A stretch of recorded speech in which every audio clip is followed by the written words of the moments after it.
Hello, ladies and gentlemen. Welcome to an exciting edition of How Do I Do This Anyways?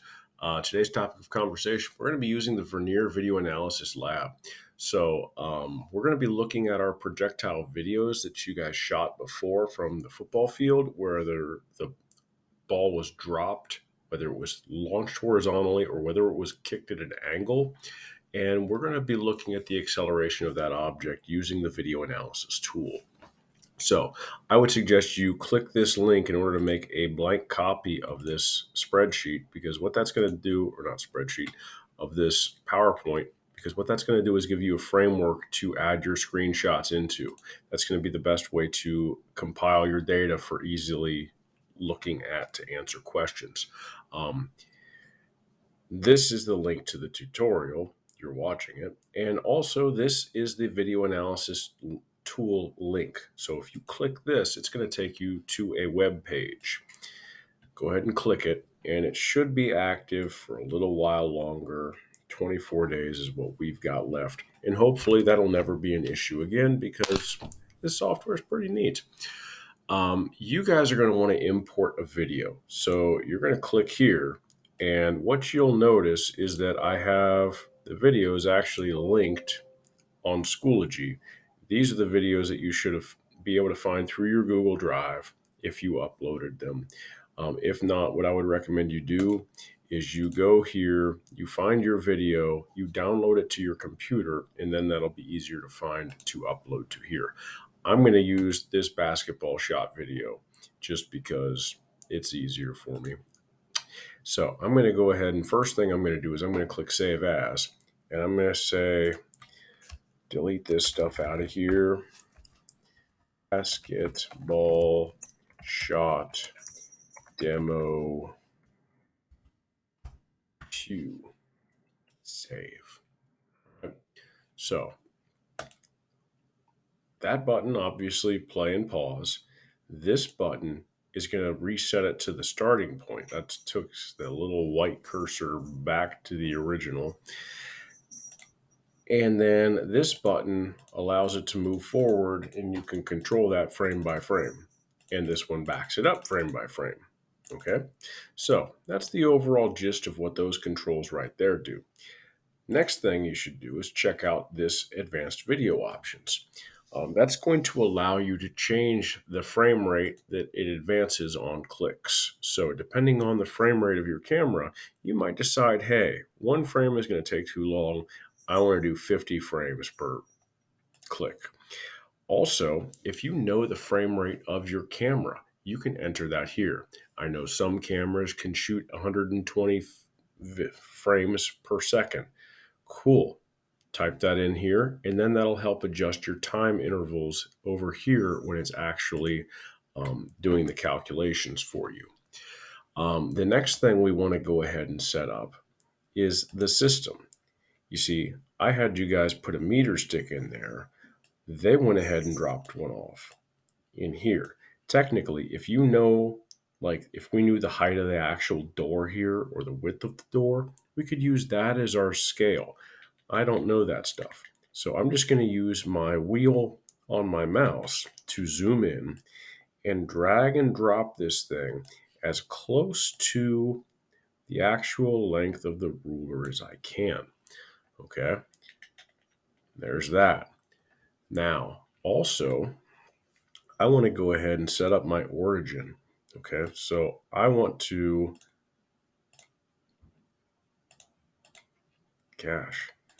I want to look at where this ball actually becomes a projectile. It's by definition, a projectile when it's only being acted on by the force of gravity. I'm going to say his hand is still on it there. So that's not only under the influence of gravity. So that's going to be our first spot. I'm going to do two things.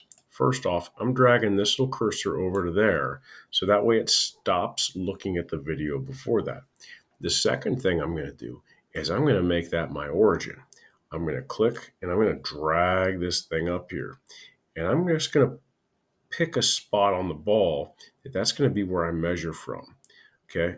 It's tempting to try and place your origin in the dead center, but it's actually difficult to set the dead center. So I'm going to set it at the dead bottom of this thing. fact, if I zoom in, I'm going to try and set it at the very, very bottom of it, because that's an easier point for me to actually see and identify. Now we want to add some points. Now that we've set our origin, we've set our scale, got the whole thing going, okay? I want to click to add points. Now, you have the option where you can click this button and you can manually go and click by click add data points. However, that's pretty tedious. So I'm going to have the computer track it for me. And I'm going to try and line back up exactly with that spot that I was just looking at. Actually, I want to go with the center of the ball. I'm going to reduce this down so it's actually in line with the ball. And I'm going to come back here to my systems and I'm going to reset my origin to be in the center of the ball, because that's going to make it easier for the tracking software to follow the ball. Now, I'm going to go ahead and click add. I'm going to click track. And you see how I've got my circle set up and it's on the dead center? I'm going to go ahead and click auto track. And it's going to start auto tracking for me. And it puts those points, those data points, and it starts collecting them, adds them to our table, adds them to our graph. Okay.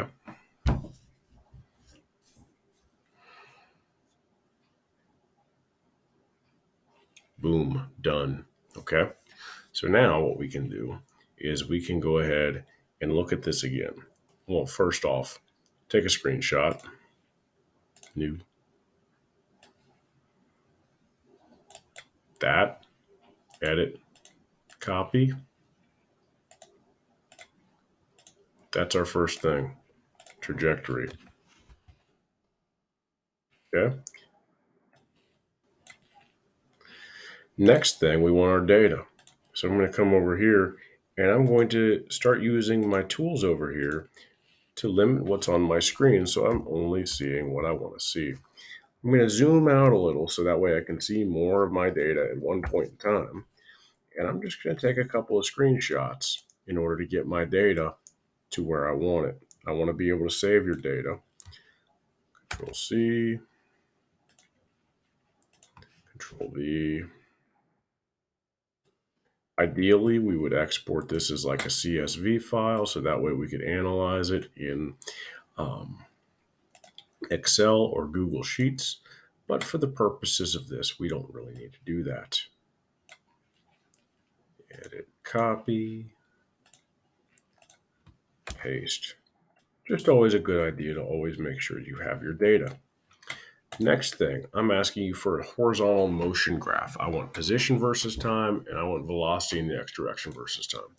So I'm going to come back over here, and I'm going to turn graph on. I'm going to turn data set table off, and I'm going to change this to a two graph system. Now, you see how we have the x is in red and the y is in blue for both of these? What I'm going to do is I'm going to eliminate some of the data on here. I'm only going to look at the x direction stuff first, okay? Now, looking at this delightful thing, close that. You see how this looks all jagged and stuff like that when it should be moving at a constant speed? If we look at the scale here, we're going from 2.1 to 2.7, whereas here we're going from 0 to 3. I want to go ahead and I want to mess with the scale here. Let me move this out of my way. So I'm going to click this button and I'm going to edit the graph options. And on my Y range, I want to show 0. Okay. And so what that's going to do is it's going to change the scale so that way it kind of normalizes that out, because we go from 0 to 3 here, we're going from 0 to 2.5 here. That makes that data look a lot more consistent. So what we're going to do here is we're going to get our analysis done on this. We want to use the tools in this program to find out what the slope of this line is, or what type of line it actually is. So find the line that best fits it, okay? And then go ahead and click apply. And what it'll do is it'll run the statistics on this, it'll apply the fit, and it will actually give us the information about the values for y is mx plus b. Now, another thing that we should do is we should come down here to this area where it's kind of waving back and forth, and I want to run the statistics on that area as well. I can click here and I can view the statistics and I can see the mean value, and I can also go ahead and apply a curve fit, a linear fit to that, and you'll see that the mean and the b value are very, very close to one another. Right. So looking at that, this is your X direction stuff. Make sure you get those data tables. Edit copy, paste, shrink it down so it fits. Next, we want to do the velocity and the position in the Y direction. So all we're going to do is change our settings. Also, we now have to get rid of that. Now, just looking at this thing, I'm seeing that, why won't you go away?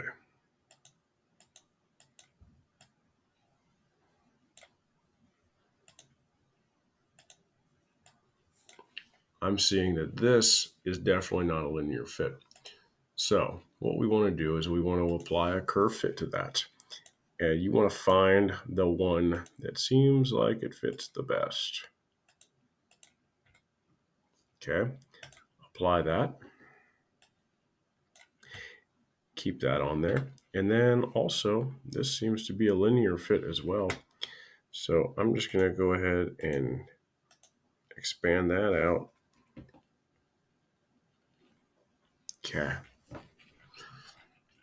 Now, go ahead and let's just make sure. Apply curve, linear, apply. Yep, that's it. New. Take a screenshot. Make sure you have those data blocks. Edit, copy. And now paste.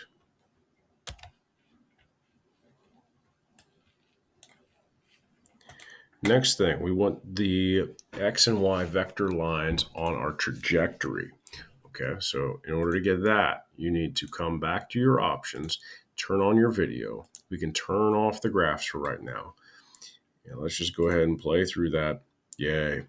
Now what we're going to do is click down here to vectors, okay? And I'm just going to add the vectors. First off, the velocity vector. That looks like a mess. I mean, it looks cool, but it's a mess. It's difficult to read. If I come here and I change the number of frequency, I can make this into something that's actually understandable. So I want to go ahead and change it to something where it's not only a couple of them, but it's not very many. Some happy medium, so that way you can actually spot the trend of what's going on there. So once you've gotten those velocity vectors done, where you can see the horizontal and vertical components to the velocity, snap a picture.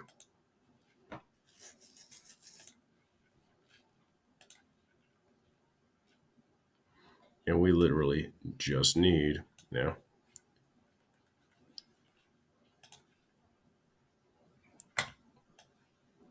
where it is. Edit, copy.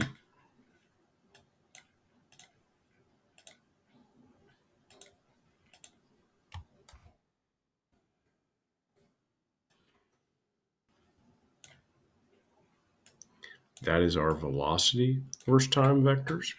And now we are going to go ahead and get an acceleration vector. Shut those off, turn those on. Huh. Look at that.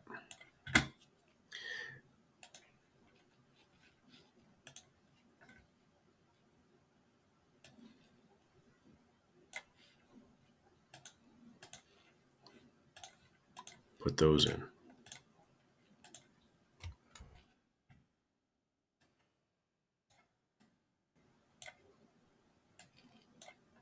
All right. Next, we want an acceleration versus time graph.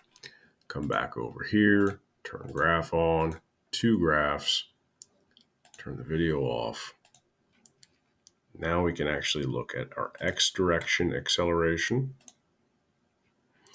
as well as our y direction acceleration.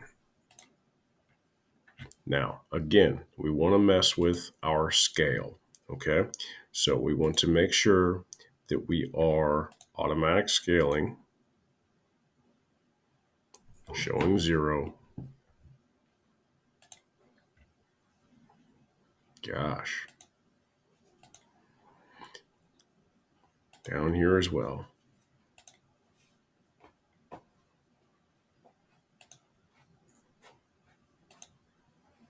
Let's try and clean that up a bit.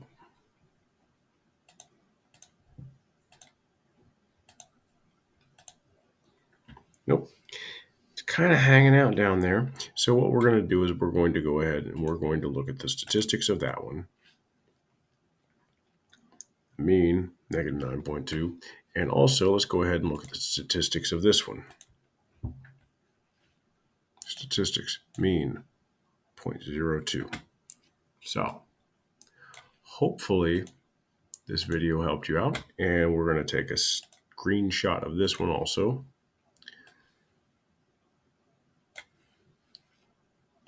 Copy.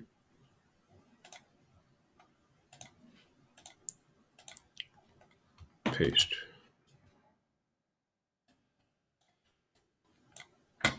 So, you're now able to use the software to go back through and find pinpoint data just by clicking back on the graph to turn those on, changing what all is displayed on the graphs. You should be able to do that at this point in time. So hopefully this video helped you out with your analysis. You should be able to compile your data, look at your data, and answer the questions. If you have any questions, let me know.